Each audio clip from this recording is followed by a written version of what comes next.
YouTube, what's happening? It's opening day! So that's a very, very, very happy time of the year for me. Baseball is finally back. Go Rangers, go Orioles. So, let's get to the vinyl update of March 2014. Alright, hope everybody's doing well out there, and after this, go watch baseball. Just, there's a game on, go watch it. Let's see, starting things off here. I've seen this a couple of different times, and it's always been a little bit out of my price range, but it's the Beatles Anthology. This is the first volume. This is 25. It's in great shape. I was happy to find it. I've seen it a couple of times, but it's always been, yeah, you know, 30 to 50 and then on up and things like that. So I'm still on the lookout for the volumes 2 and 3, but you know, for right now, and the first one will work. That'll be okay. I just picked that up yesterday, as a matter of fact. Something else I picked up yesterday, too, was the first Kiss album. Now, granted, I have this already, but there's one thing about this that separates it from the average album. This one doesn't have Kissin' Time on it, which was added later on, I guess, for the later pressings. And this is kind of sought after and goes for quite a bit. But, you know, I was happy to find it. It's a little beat.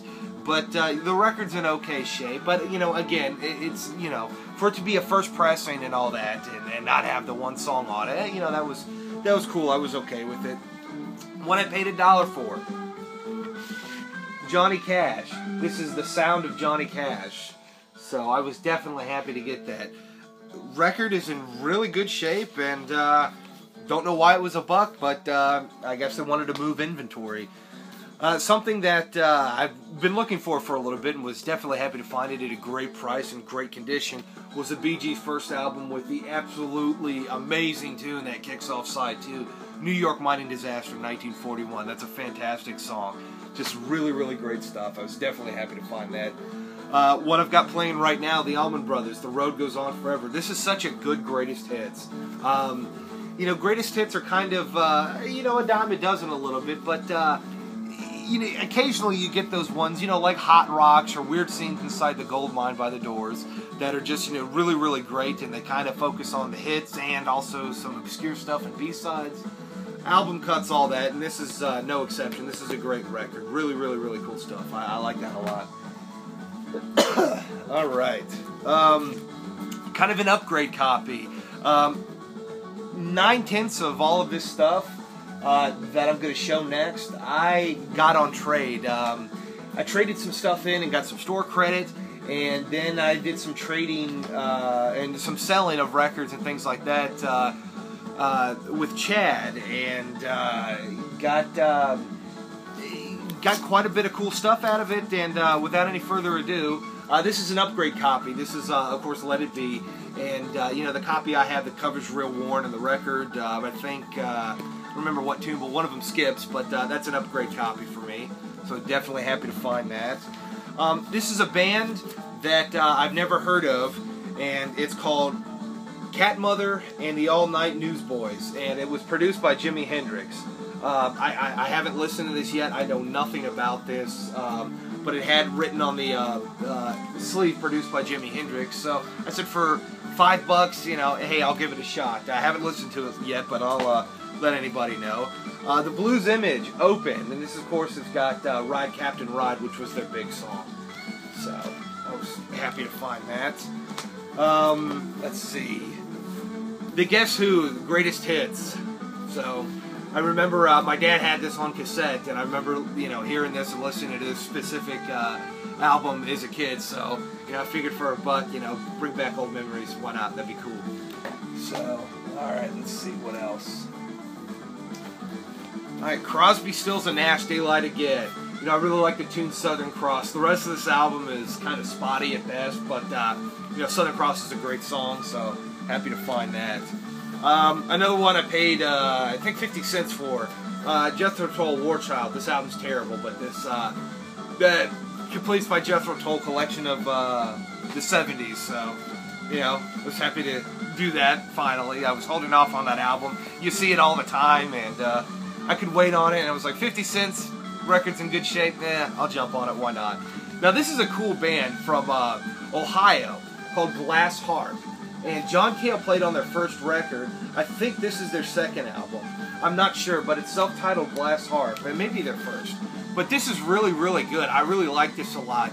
It's a lot like, maybe it's got some James Gang leanings, maybe a little Grand Funk leanings, but it's more progressive. If anybody's familiar with the band Felt out there with their one album, they kind of remind me a lot of that. This is really good. I can't recommend that highly enough. Glass Harp, check it out. Focus, Shipping Memories, one of my favorite Focus albums. The first tune, P March, or is it Peas March? Peas March, I guess. Yeah, I really like that. Really great record. Awesome cover too. I like nautical stuff, so that was right there. Recommended by Dr. Deadwax and Dixieland Farm. I finally found a copy of it. Dire Straits, Love Over Gold. I haven't listened to this yet, but I've heard nothing but good things about it, so I'll definitely spin that next probably. Let's see, Stephen Stills, Illegal Stills. Really fun cover. I thought that was great. So happy to pick that up. Roger McGuinn, his debut album. Been looking for that for a little. I found it $4. Gosh, in great shape too. Yeah, I was definitely happy to find that. Another upgrade copy.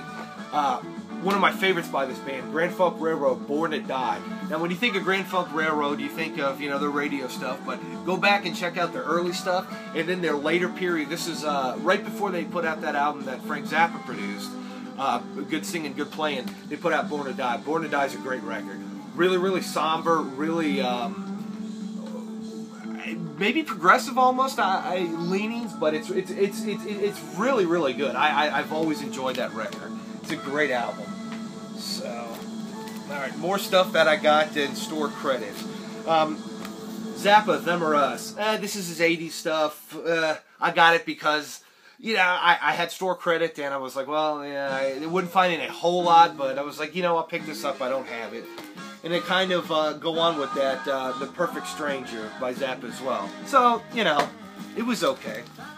Speaking of Crosby, Stills, and Nash Southern Cross, there's the 45. I was happy to pick that up with the picture sleeve. This is another upgrade. I couldn't believe this. This is such a good score. I was so happy to find it. King Crimson. Now, this is an upgrade copy. The one I have is kind of chewed up. This is a first pressing. It looks like it's never been played. And I paid $9 for it. I couldn't believe it. I couldn't believe that I found this in such great shape. Definitely happy to find that. Really, really cool. And another one I found at the same time was another upgrade for me. This is Machine Head by Deep Purple. Now, this is the 180 gram remastered. Found it again for $9. Happy to get it. As often as you would think you would see Machine Head, I really don't. I very rarely see Machine Head, and I was definitely happy to find that. Buddy Holly. This is a rock and roll collection. Really good greatest hits. You can't go wrong with Buddy Holly. So, happy to find that. Let's see. Now, Steve Miller Band. Their first, as I drop it. No editing, folks. This is all live. Steve Miller Band. I think this is Children of the Future. Is that the name of it? The first Steve Miller Band album? Yeah. So, happy to find that on the Capital Rainbow label.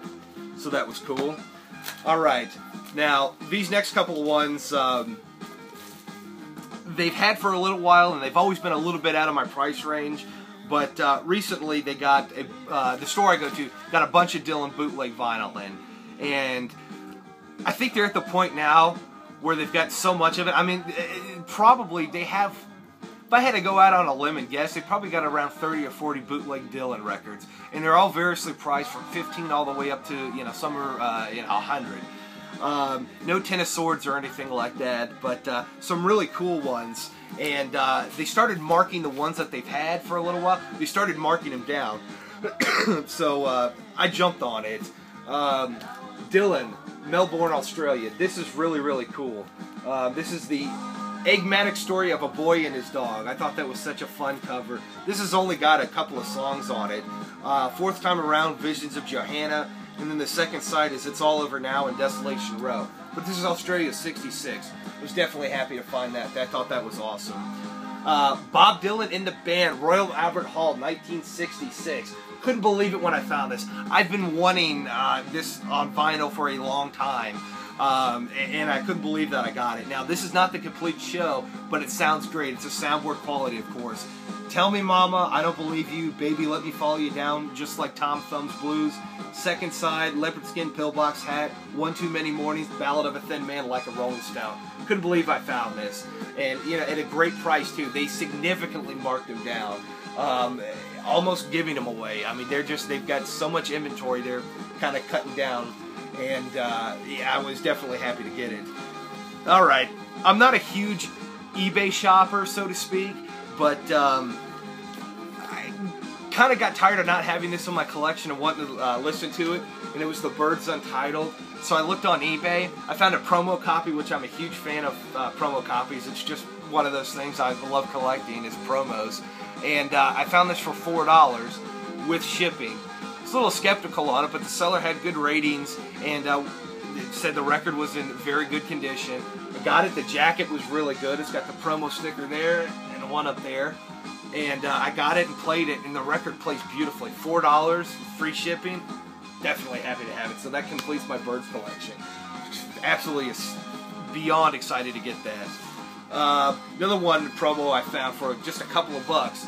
Lou Reed. This is Growing Up in Public. This is a really good record. This is kind of Lou Reed's period where I don't want to say he kind of got out of the limelight just a little bit, so to speak. Kind of like John Lennon's Double Fantasy, where it's what am I trying to say here? You know what I'm trying to say because my brain doesn't. Sounds weird. Let's move on. No editing. This is live. So another thing that I bid on, and a guy was bidding me up, and I put my bottom line out there for my my bottom line price that I was willing to pay for this. See, no editing. I'm fumbling up. Catfish. Now, if you've never heard of Catfish, think Canned Heat. They're really, really great. I love this live album. Such a good live record. And their debut album. Got them both with free shipping. Couldn't be beat. Couldn't be beat. I was so happy to find those. I've never seen those in the wild, and I've got them on CD. Play them all the time. Those are great. All right. A couple of new records. Captain Beefheart and his Magic Band. This is Clear Spot. This is one of my favorite Captain Beefheart records. I love this album. I can't recommend this highly enough. People go on about Trout Mask Replica and Safe as Milk. Rightfully so. Safe as Milk is a great record. But check out Clear Spot. Can't recommend it enough. Great record. My favorite Velvet Underground album. That is their 1969 self-titled album. I love this record. What Goes On, Jesus. Great songs, man. Last but not least, I've been looking at this and finally I just said, you know what, I'm going to buy Dazed and Confused soundtrack. Now, cool thing about this is I looked at it and said, okay, cool, it's on green vinyl. Then I looked at the second vinyl, and this, so I thought that was really cool coloring, all the marble there. I thought that was awesome. And this is a limited edition, but thought it was really cool. So that's it.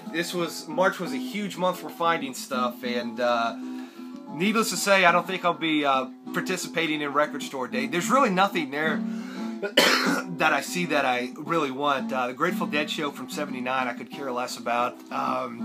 They're reissuing Weird Scenes Inside the Goldmine, which is one of my favorite greatest hits, as I said earlier in the video. But to reissue it, I don't know that it begs a reissue. What else are they putting out? Jimi Hendrix Monterey set, I think. They're re-putting that out. I don't know. This year Record Store Day is not really a whole lot there, but which is good because, you know, obviously I got some stuff this month, so it's not too bad. As always, thank you guys so much for watching, and everybody take care. Bye.